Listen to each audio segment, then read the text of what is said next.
The divorce papers sat on the kitchen counter, unsigned, while Maya Harrison stared at the man she'd thrown away, standing in her doorway with an envelope that would change everything. She'd spent 6 months convincing herself that leaving Daniel for someone richer, someone more ambitious, was the smartest decision of her life. Now, watching him in a tailored suit that cost more than her monthly rent, she realized she'd never actually known her husband at all. The envelope in his hand wasn't a plea to come back. It was something far more devastating. Maya had always believed she deserved better than ordinary. Growing up in a cramped apartment where her mother worked 3 jobs just to keep the lights on, she'd made herself a promise. She would never settle. She would never be the woman counting pennies at the grocery store or wearing the same winter coat for 5 years. So when she met Daniel Harrison at a community college fundraiser 7 years ago, she'd seen potential. A kind man with steady work as a software developer. Someone reliable who looked at her like she hung the moon. They'd married young, 23 and 24, in a courthouse ceremony with 2 witnesses. Daniel had promised her a bigger celebration someday when they had the money. That someday never came. Instead, there were modest dinners at home, secondhand furniture, and a 1-bedroom apartment in a neighborhood that was up and coming but never quite arrived. Daniel worked long hours, often coming home after 8, exhausted but always asking about her day. He'd bring her coffee in bed on Sundays, make her laugh with terrible impressions of their neighbors, hold her when she cried about her mother's declining health. But kindness, Maya had learned, didn't pay the bills, and it certainly didn't buy the life she'd dreamed about. The shift began gradually, like water wearing down stone. Her college friend Rebecca started posting photos from European vacations, designer handbags casually visible in the background. Another friend, Jasmine, got engaged to a cardiovascular surgeon and showed off a ring that could have fed a family for months. Maya found herself scrolling through social media late at night, comparing her life to theirs, feeling the weight of everything she didn't have pressing against her chest. "We should talk about planning that trip to Italy," she'd said one evening, 3 years into their marriage. Daniel had been at his laptop, as usual, fingers flying across the keyboard on some project she didn't understand. He'd glanced up, fatigue evident in the shadows under his eyes.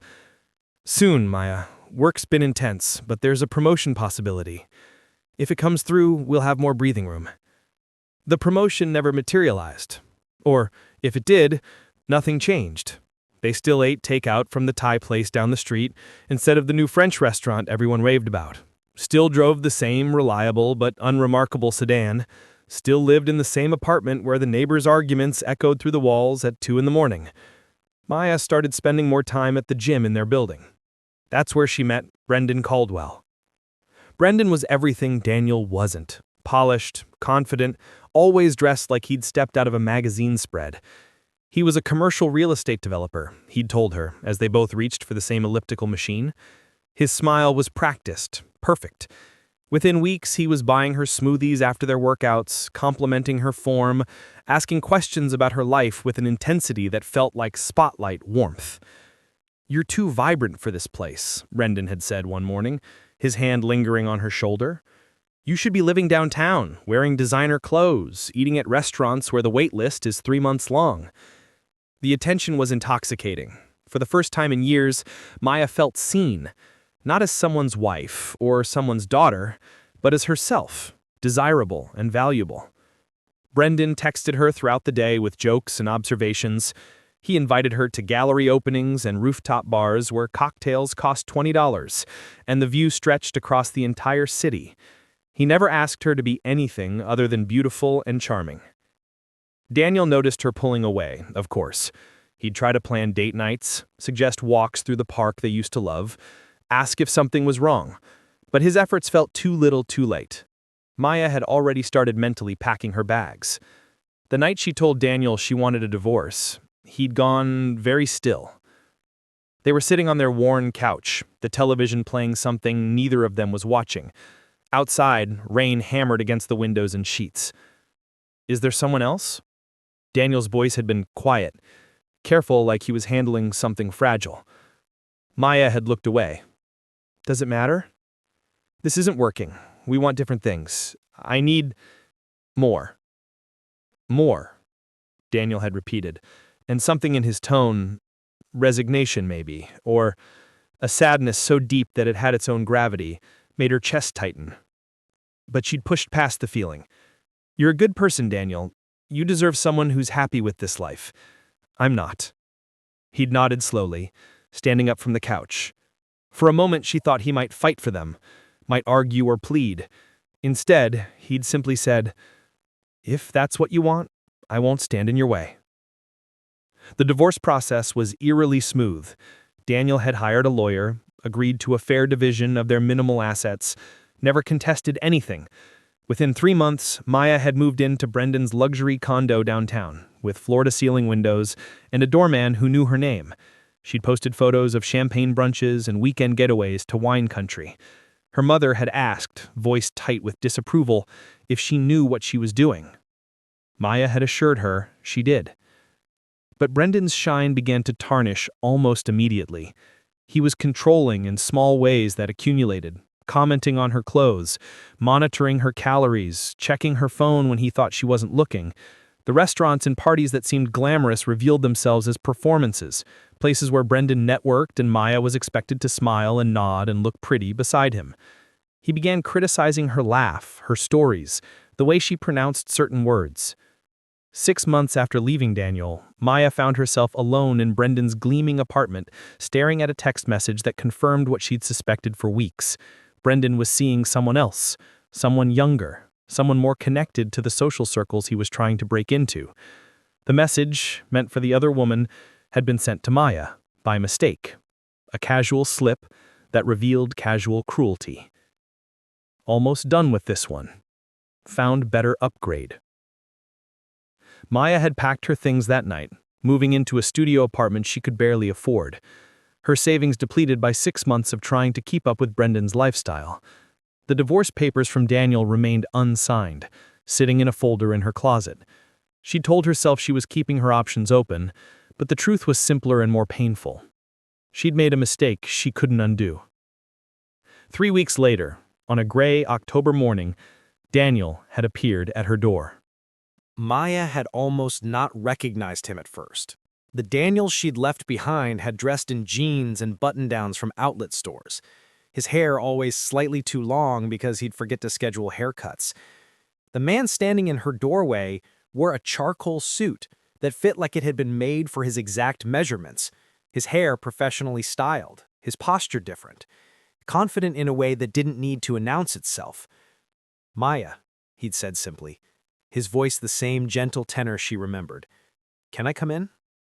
Her studio apartment was a humiliating contrast to the life she'd briefly inhabited with Brendan. Cramped, with cheap furniture, and walls so thin she could hear her neighbor's television at all hours. She'd stepped aside wordlessly, unable to find her voice. Daniel had walked to the center of the small room, his eyes sweeping the space without judgment. He'd turned to face her, and that's when she'd noticed the envelope in his hand. Thick, cream-colored, expensive-looking. "I should have told you a long time ago," Daniel had said, his voice measured. "But I need you to hear it now, before we finalize everything." Maya's mouth had gone dry. "Told me what?" Daniel had set the envelope on her tiny kitchen counter, the one that barely had room for 2 plates. "The reason I worked so many late hours, the reason I was always tired, always at my computer. I wasn't just a software developer, Maya. I mean, I was, but not in the way you thought." He paused, and in that silence, Maya's heart had begun hammering against her ribs. 5 years ago, I developed an algorithm for data compression that revolutionized cloud storage. I sold it to a tech consortium for $42 million. The words hung in the air between them like something solid. Maya's knees had gone weak. She'd grabbed the edge of the counter to steady herself. "What?" The long hours were meetings with investors, patent attorneys, acquisition teams. I was building something, protecting it, negotiating the sale. I kept working as a regular developer as a cover, and because I loved the work itself. But the money, he gestured to the envelope. It's been sitting in investments and accounts, growing. Maya had stared at him, her mind reeling. 42 million? More now with investments, closer to 60. She'd sunk onto her second-hand couch, the springs creaking beneath her. Every conversation they'd had about money, every argument she'd started about their modest life, every time she'd complained about the apartment or the lack of vacations, all of it played through her memory in a horrible, clarifying rush. "Why didn't you tell me?" The question came out as a whisper. Daniel had sat down in the chair across from her, maintaining distance. "At first, because I wanted to make sure the deal went through. The tech world is ruthless, and I'd seen people lose everything by talking too soon. But then—" He paused, his expression pained. "I wanted to know you loved me for who I was, not what I had. My own father left my mother the moment he made his first million, ran off with someone younger and more impressed by his money. I watched it destroy her. I didn't want that for us. So you tested me?" The words tasted bitter. "No," Daniel had said firmly. "I lived authentically. I wanted a real marriage, a real partnership. The money was always there, waiting, but I needed to know we were solid first. I was going to tell you on our 5th anniversary. I had this whole plan, the trip to Italy you wanted, surprising you with the truth, starting a new chapter together." Maya's eyes had filled with tears. Their 5th anniversary had been 2 months before she'd asked for the divorce. She'd been so consumed with her dissatisfaction, so focused on Brendan's attention, that she'd forgotten completely. "But you'd already pulled away by then," Daniel had continued, his voice soft. "I could feel it, and when you said you wanted more, that this life wasn't enough—" He'd stopped, swallowing hard. "I realized I'd made a mistake. I'd let you believe we were struggling when we weren't. I'd let you think I couldn't give you the things you wanted.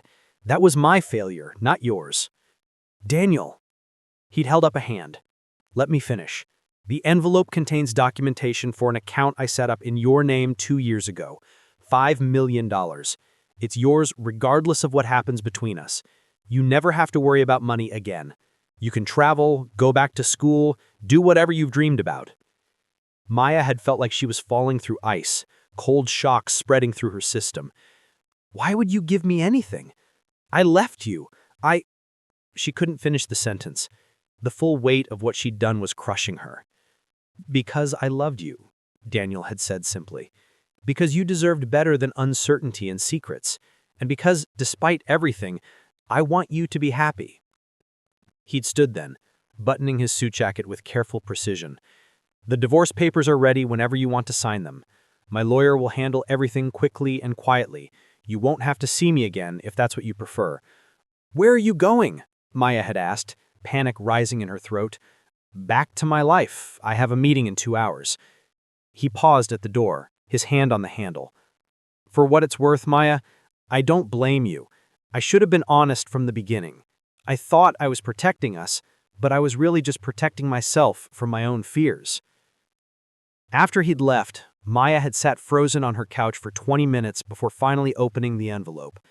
Inside was account information, legal documentation, and a handwritten note on heavy cardstock.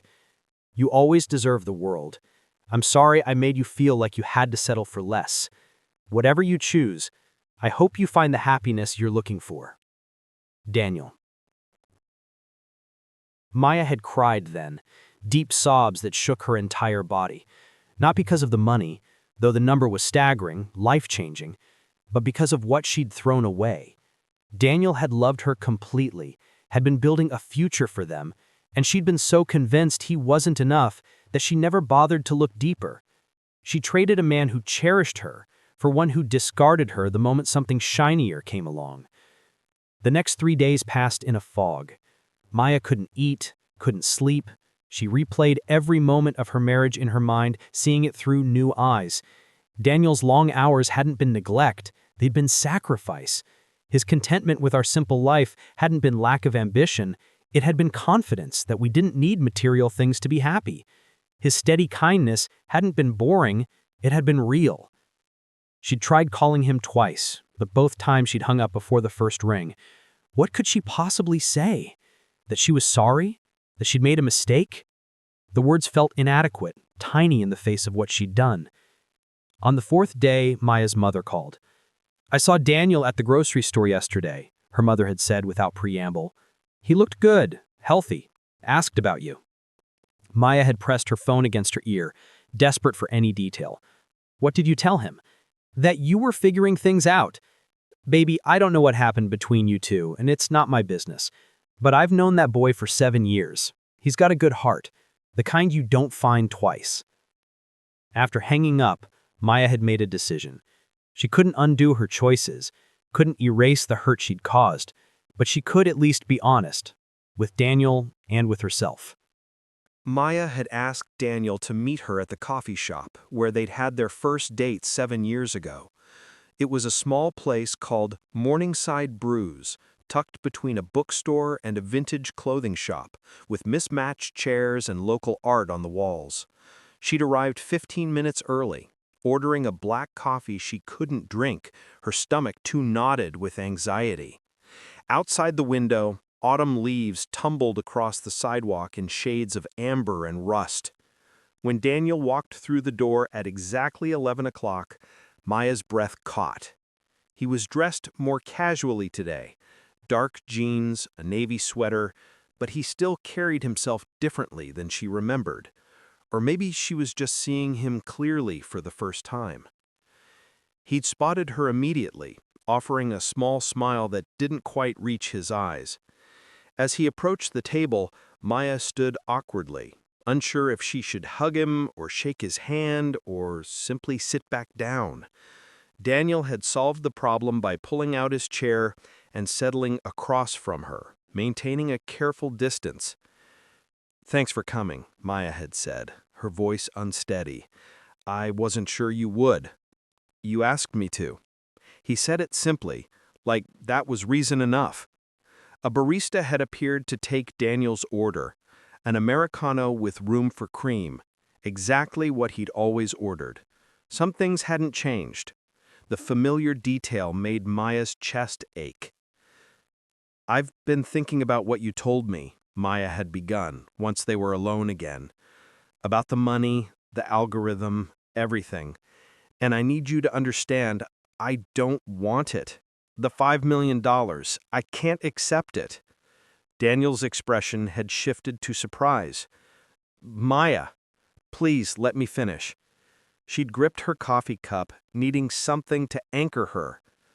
"I didn't leave you because we didn't have money. I left because I'd convinced myself that money was what I needed to be happy, that material things could fill this emptiness I felt. But the emptiness wasn't because we lived in a small apartment or drove an old car. It was because I'd stopped seeing you, really seeing you."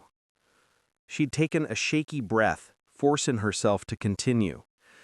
"Brendan seemed exciting because he was different, because he represented this fantasy life I'd built up in my head. But it was exactly that, a fantasy.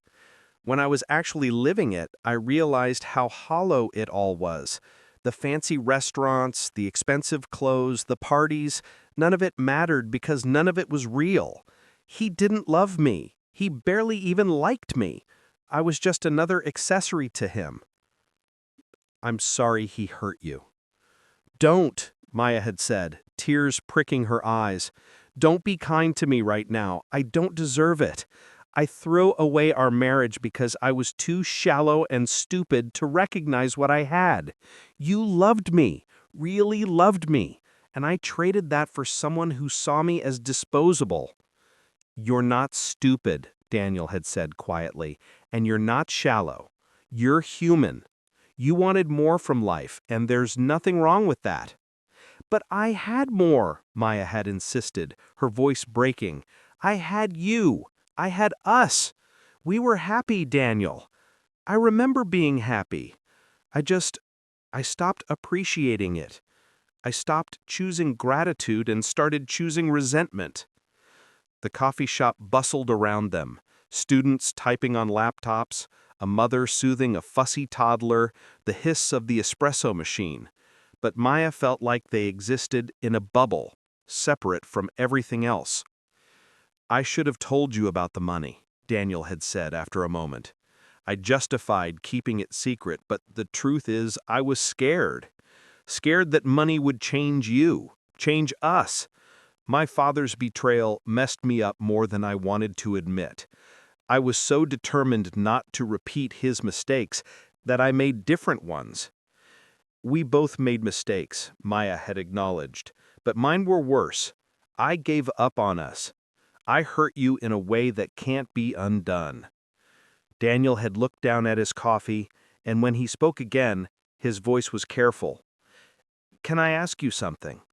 If I'd told you about the money 2 years ago, would we still be together? The question hung between them, sharp and necessary. Maya wanted to say yes immediately, to insist that she would have loved him regardless, but honesty, real painful honesty, was the only thing worth offering now. I don't know, she had admitted finally. 6 months ago, I would have said the money would have fixed everything. Now I know it wouldn't have. The problem wasn't our circumstances, it was me. I needed to lose everything to understand what actually mattered. And what matters? Daniel had asked him, his dark eyes meeting hers. Love, Maya had said simply, real, unglamorous, everyday love, the kind that makes coffee on Sunday mornings and asks about your day and holds you when you cry, the kind that doesn't need a performance or an audience, the kind you gave me and I was too blind to see. A long silence had followed. Outside, clouds shifted overhead, casting moving shadows across the coffee shop floor. Maya watched emotions play across Daniel's face. Pain, longing, uncertainty. I still love you, he said finally, the words quiet but steady. I tried to stop, tried to convince myself that moving on was the healthy thing to do, but when I saw you at your apartment, looking so small and lost, all I wanted was to make things okay for you again. He stopped, swallowing hard. He said finally, I still love you. Maya's tears spilled over then, sliding down her cheeks unchecked. I love you too. I never stopped, even when I was pretending I didn't. But I don't know if love is enough to fix what I broke. It's not, Daniel agreed, and Maya's heart dropped. But then he continued, love isn't enough on its own. It takes trust, communication, vulnerability. It takes choosing each other every day, even when it's hard, especially when it's hard. He reached across the table, his hand palm up, an offering. Maya stared at it for a heartbeat before placing her own hand in his. The familiar warmth of his skin against hers sent a jolt through her system. I don't know if we can go back to what we were, Daniel had said. Too much has happened. But maybe we could try something new. Start fresh, with honesty this time. No secrets, no tests, no assumptions. You'd be willing to try again? Maya had asked, hardly daring to believe it. After everything? I'd be willing to try, Daniel had confirmed, but it has to be different. We'd need to take it slow, really slow. Therapy, for both of us, individually and together. Rebuilding trust brick by brick. And no guarantees. This might not work. We might realize we've hurt each other too much, that we're better apart. I understand, Maya had said, squeezing his hand. And Daniel, I need to figure out who I am separate from any relationship. I need to learn how to be happy with myself before I can be a real partner to anyone, even you. Daniel had nodded, a small smile finally reaching his eyes. That sounds healthy and wise. They had sat there for another hour, talking about practical things, like what therapy might look like, how they'd navigate seeing each other, what boundaries they needed. It wasn't romantic or dramatic. It was tentative and careful and real. When they'd finally stood to leave, Daniel had pulled Maya into a hug, and she'd pressed her face against his shoulder, breathing in the familiar scent of his cologne mixed with laundry detergent. Thank you, she'd whispered against his sweater. for not giving up on me completely. Thank you for being brave enough to ask for another chance, he'd replied. The next 6 months were the hardest and most important of Maya's life. She'd started therapy the following week with Dr. Patricia Chen, a no-nonsense woman in her 50s who'd listened to Maya's story and then asked the question that had stopped her cold. What were you running from when you ran to Brendan? Maya had spent weeks unpacking that question, running from the fear of ending up like her mother, exhausted and struggling, running from the possibility that she wasn't special, that her life would be ordinary, running from vulnerability, from the terrifying intimacy of being truly known by another person. You were afraid Daniel would eventually see the real you and leave, Dr. Chen had observed during one session, so you left first. You controlled the narrative. The insight had been devastating and clarifying. Maya had cried in that office more than once, grieving not just her marriage, but the years she'd wasted chasing an illusion of happiness instead of cultivating the real thing.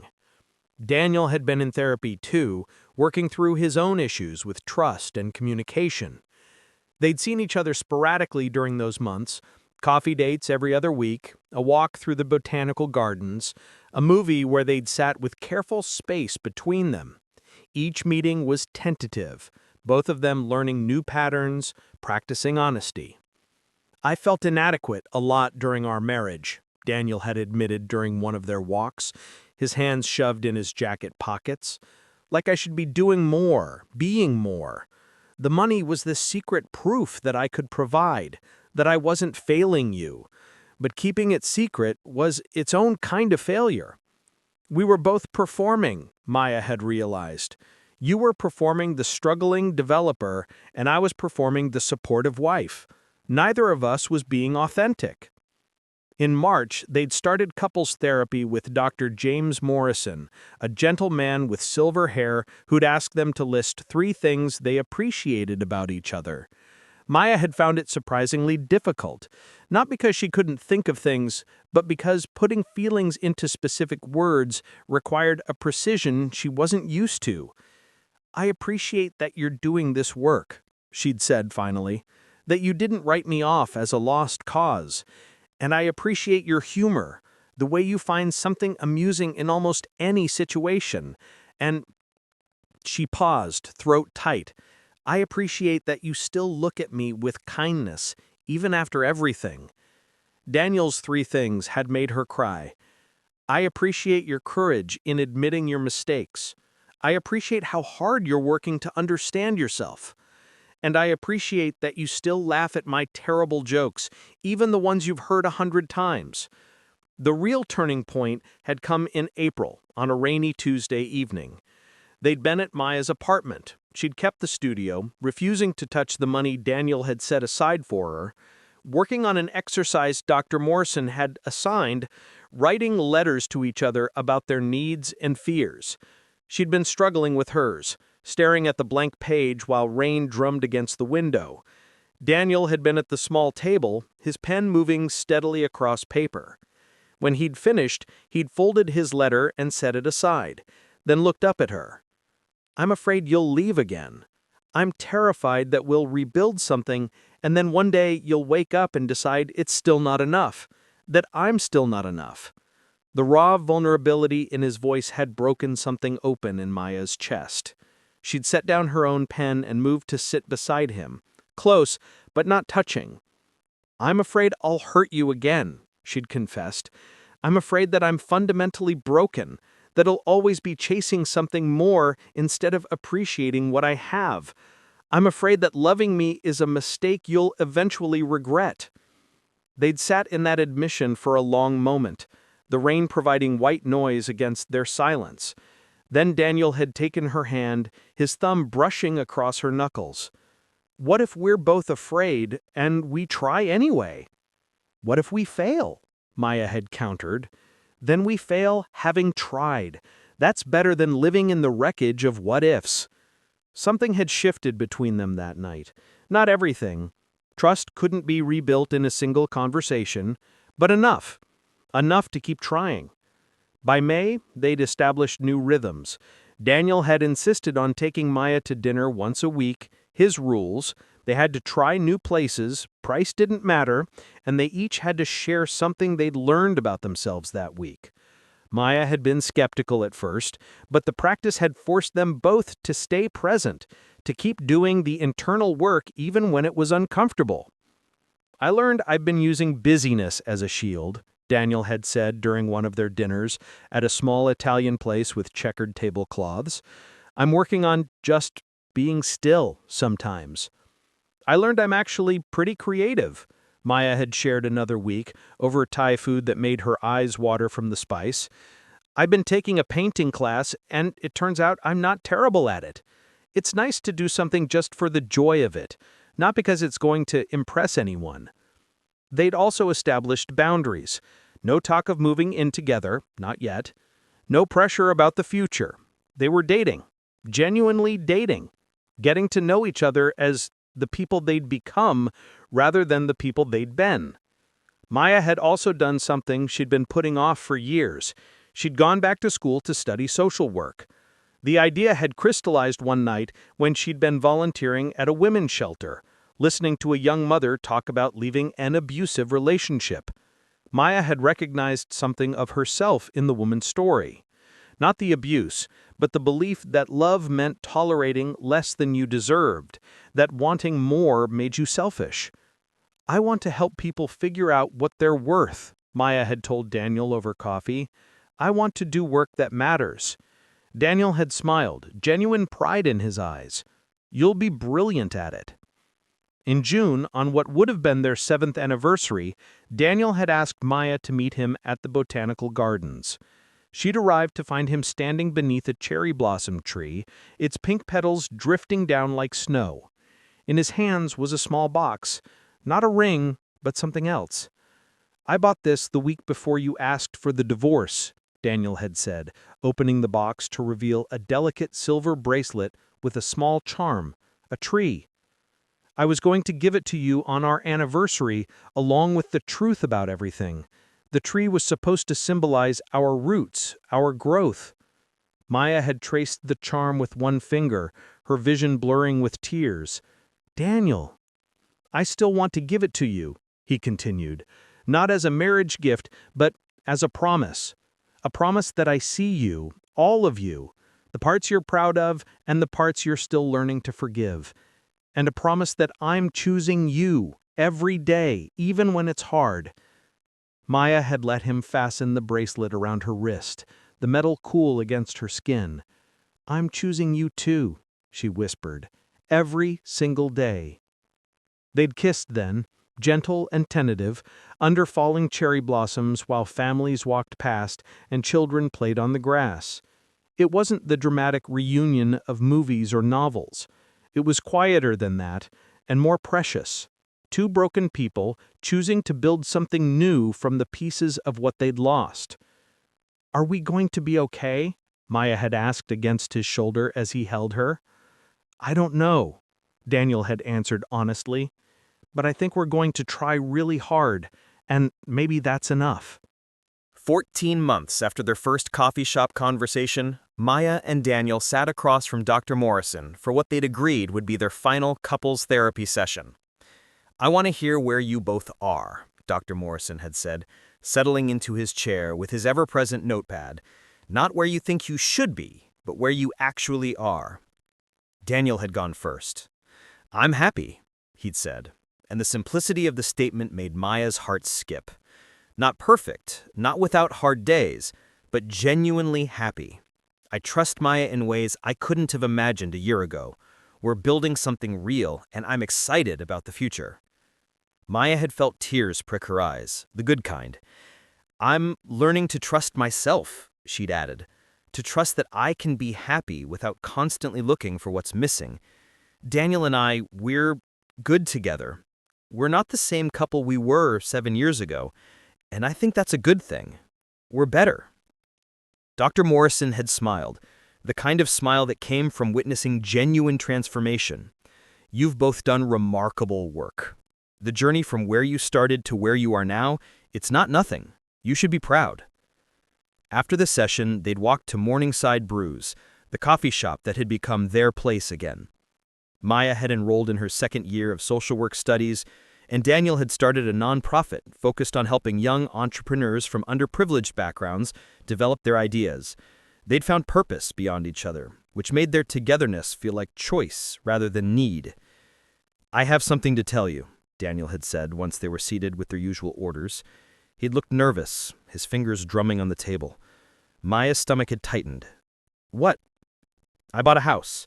In that neighborhood you always liked, with the parks and the farmer's market. It's got 4 bedrooms, a backyard, a kitchen with the fancy stove you showed me in a magazine once." He'd paused, meeting her eyes. "I want you to move in with me. Not as my wife, not yet, just as partners building a life together. Separate spaces at first if you want, your own room to retreat to, but together, really together." Maya had stared at him, processing. A year ago, she would have been focused on the house itself, the size, the neighborhood, what it represented in terms of status and success. Now all she could think about was Sunday mornings in that kitchen, making terrible pancakes while Daniel read the news aloud. Evenings in the backyard, talking about their days. The ordinary, beautiful reality of sharing a life. "Yes," she'd said. And then she'd laughed, surprised by her own certainty. "Yes, I want that." They'd moved into the house in September, on a Saturday morning with the help of Maya's mother and a couple of Daniel's friends from his nonprofit.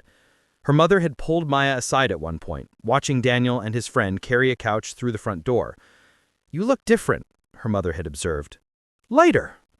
"I feel different," I admitted. "I feel like myself, finally. Not who I thought I should be or who I was trying to impress anyone with being. Just me." Her mother had squeezed her hand. "That's all I ever wanted for you, baby. To know your own worth." The first few months in the house were an adjustment. Learning to navigate shared space again, establishing new routines, figuring out what belonged to both of them and what needed to remain individual. But they'd done it with intention, with communication, with the tools they'd learned in therapy. Maya had claimed the smallest bedroom as her painting studio, filling it with canvases and brushes and the organized chaos of creation. Daniel had set up his office in another room, but he'd made a rule for himself: no work after 7 on weeknights. Their evenings were for cooking together, watching documentaries, walking around the neighborhood, or simply sitting in comfortable silence. On New Year's Eve, as they stood on their back porch watching fireworks bloom in the distance, Daniel had turned to Maya with unusual seriousness. "I want to ask you something, but I need you to know there's no pressure. Whatever you answer, it doesn't change anything between us." Maya's had pulled her coat tighter against the cold, her breath visible in the winter air. "Okay?" "I want to ask you if you want to get married again. To me." The question had landed with unexpected weight. Maya had thought about marriage during their separation, usually with regret, sometimes with anger at herself, but she hadn't let herself consider the possibility of it happening again, afraid to hope for something she didn't deserve. "I do," she said carefully, "but not like before. I don't want a marriage based on assumptions or unspoken expectations. I want one where we're both fully honest, fully present, where we choose each other with clear eyes." Daniel had nodded, reaching into his pocket. When he'd pulled out a ring, simple, elegant, nothing like the modest band he'd bought her the first time, Maya's breath had caught. "This isn't a surprise. We've talked about everything else, so I'm not going to blindside you with this. But Maya Harrison, will you marry me again? Will you build this messy, imperfect, beautiful life with me? Will you let me love you and love me back, for real this time?" Maya had cupped his face in her hands, cold air and fireworks and the weight of their entire history suspended in the moment. Yes, yes, to all of it. The kiss they'd shared had tasted like champagne and second chances. They'd gotten married the following spring, in the backyard of their house under the oak tree that had been there for decades. It was a small ceremony.